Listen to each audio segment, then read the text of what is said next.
ஓம் ஸ்ரீ மகாபெரிவா சரணம். இன்னைக்கு ஸ்ரீ பீஷ்ம ஸ்துதி படிக்கலான் இருக்கேன்.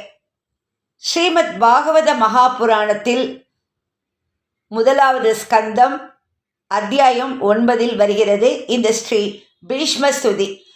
அதாவது மகாபாரத போர் முடிந்த பிறகு பீஷ்மர் அம்பு படுக்கையில் இருக்கும்போது கடைசியில் தன்னுடைய உடலை துறக்க மனம் கொண்டு பகவானை துதித்தார்.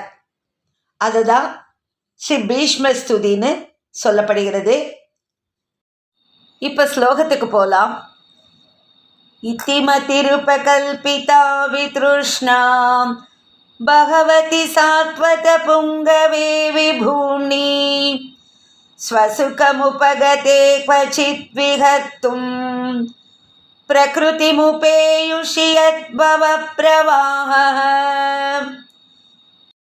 त्रिभुवनकमनं तमालवर्णं रविकरगौरवराम्बरं दधाने वपुरलककुलावृताननाब्जं विजयसखेरतिरस्तु मे नवद्याम् युधितुरगरजो विधूम्रविश्वकचलुलितश्रम वार्यलङ्कृतास्ये मम निशितशरैर्विभिद्यमान त्वचि विलसत् कवचेस्तु कृष्ण आत्मा सपदि सखिवचो निशम्य मध्ये निजपरयोर्बलयोरथं निवेश्य स्थितवति परसैनिकायुरक्ष्णां हृतवति पार्थ सखेरतिर्ममास्तु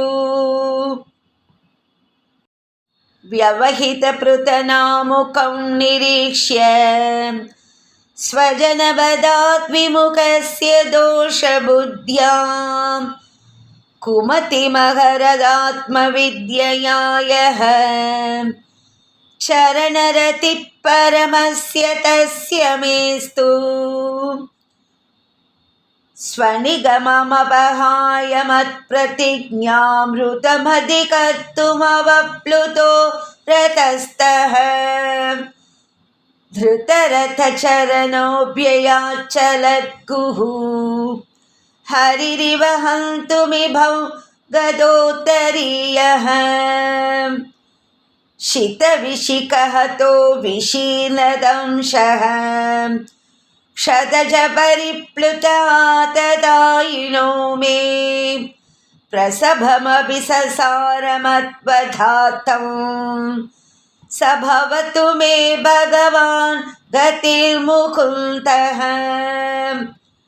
विजयरथकुटुम्ब आततोत्रे धृतहयरश्मिनि तच्छ्रिये क्षणीये भगवतिरतिरस्तु मे मुमूर्षोः यमिह निरीक्ष्य हतागता स्वरूपम् ललितगतिविलासवल्गुहास प्रणय निरीक्षणकल्पितोरुमानाः कृतमनुकृतवत्य उन्मदान्दाः प्रकृतिमगं किल यस्य गोपवध्वः मुनिगणनृपवर्यसङ्कुलेन्तः सदसि युधिष्ठिरराजसूय येषाम् अर्हणमुपपेद ईक्षणीयो मम दृशि गोचर एषा विरात्मा तमिममहमजं शरीरभाजां हृदि हृदि दिष्ठितमात्मकल्पितानां प्रतिदृशमिव नैकधार्कमेकं समधिगतोऽस्मि विधूतभेदमोहः. இதோடு ஸ்ரீ பீஷ்ம ஸ்துதி முடிஞ்சுடுறது. எல்லாரும் இன்னைக்கு இந்த ஏகாதசி தினத்தில் ஸ்ரீ பீஷ்ம ஸ்துதியை படித்து பகவான் ஸ்ரீ கிருஷ்ணரோட அருளை பரிபூர்ணமாக பெறணும்னு பிரார்த்திச்சுக்கிறேன். ராதே கிருஷ்ணா. ஓம் ஸ்ரீ மகாபெரிவா சரணம். நமஸ்காரம்.